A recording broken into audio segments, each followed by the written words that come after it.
Ini po si Abogado Juan kan free online legal consultation program na hapot mo simbag ko. Ang hapot po ngunyan, konektado po sa hapot ka sa ugma. Pighapot po ini ni Mr. Efren Arcos na taga Bacoor, Cavite, pero saro po siyang Bicolano. Salamat pong maray sa imo pong tiwala na maghapot kaning follow-up question sa naging hapot po kasugma na nasimbagan tanaman. Uya po ang hapot. Mayo pong prescription and void contract. Bako pong pag-void from the beginning so kontrata imprescriptible.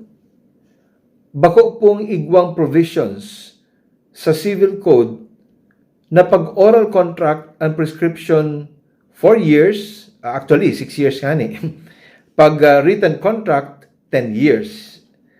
Totoo man po ini, pag ang kontrata po bakong void or inexistent from the beginning, halimbawa rescissible contract, saro sa mga partido sa kontrata, pwede pong magsangat within 4 years pag oral contract, pag written within 10 years. Pag maglampas na po sa mga peryodong iyan, stop na po, di na po pwede. Alagad, iba po ang rule, iba po ang lay. Pag ang kontrata void from the very beginning or void ab initio or inexistent.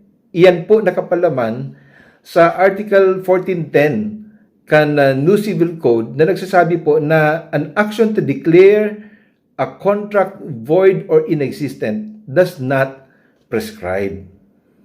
Iko po ining kamanungdanan, ninhuli po ta pag sinabi tang void or inexistent, ipapadeklarar mo man talagang void. Mayo pong bisa, mayo pong rights na transfer from say the seller to the buyer. Na iyo po nga ni ang nangyari sa istorya po kadtong tulong magturugang na kung sain ang sainda pong ama may winalat pong propiedad sa daga na titulado po sa ngaran niya lang. Ini po ipinabakal kan sa indang ina kanagadan po si ama na day po nag-aaram-aram. Day kabali itong tulong aki. Aram po nindo, sa succession po, sa maranahan, nagbubukas po yan. Succession opens from the time of the death of the decedent. Nagbutsobihon, nagtatransfer na po automatically or by operation of law ang propiedad dawa mayo pong dokumentong gibuhon from the decedent ito pong nagadan pasiring po sa iyang mga pigaapod na compulsory heirs. Ito pong hapot kasugma, ang istorya po baga intestate, mayo pong last will and testament, kaya ang surviving compulsory heirs si ina tapos po si tulong aki, kaya ang barangaan po ninda, duman sa daga, share and share alike. Buot sabihon, baranga-banga na patas, equal sharing. So, kung apat po sinda, tulong aki, sarong ina, 1/4 share each. As in, ang labang share po ninda, indeterminate. Ninhuli po, tamayo man subdivision, katong property, mayo man partition, kaya indeterminate 1/4 share an entitlement po kan lambang saro sa tulong aki asin po kang ina. Ninhuli po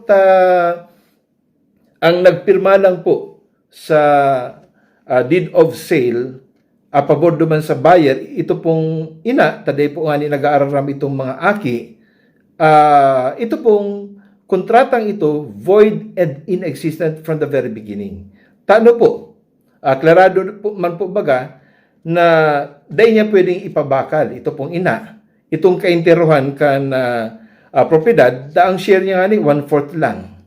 Apera kayan, arin na 1/4 ang ipapabakal niya na di pa mangyari po na partition, di pa na survey.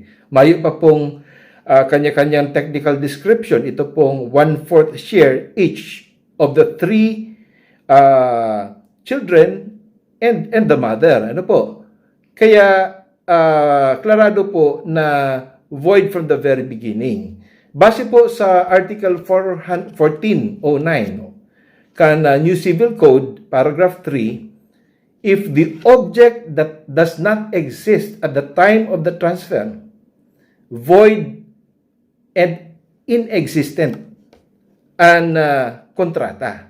And in this particular case, ito pong deed of absolute sale, void, tamayo man po bagang legal na basihan si ina na ipabakal itong 3/4 portion kay iba itong 1/4 portion share niya sa iba.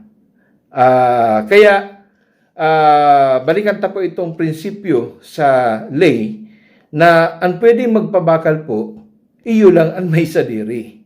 Dahil ka pwedeng magpabakal kan bako mo man pagsasadiri.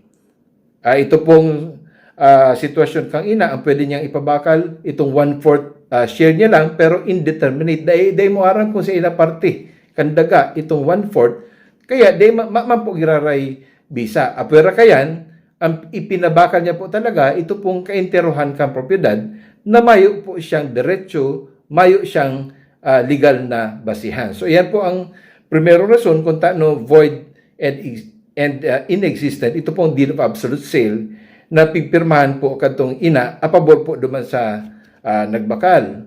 Ikadua, data po masasabing innocent buyer in good faith. Ito pong nagbakal. Taano? In a long line of jurisprudence, dawa po sa lay, lay civil, ang saro pong nagbabakal, igwa pong dapat po mag-obserbar ng caveat emptor. Buyer beware. Dapat mag-investigar. Hilingon niya ang titulo kung iyan baga klarado. Kisa yan nakapangaran. Ang inot po dapat hinapot kadto nagbakal. Tano taang mapirma si ina na nakapangaran po duman sa titulo si ama. Di igwa na pong question duman. Asin ikadua, itong ama na nakapangaran, gadana. Di but sabihon, igwa mga eredero ito o eredera, bako lang po si ina na agom kadtong kagsadiri, kundi pati po itong mga aki. Asin dikit na hapot-hapot lang, maaraman man kadtong nagbakal, na igwa pong mga aki.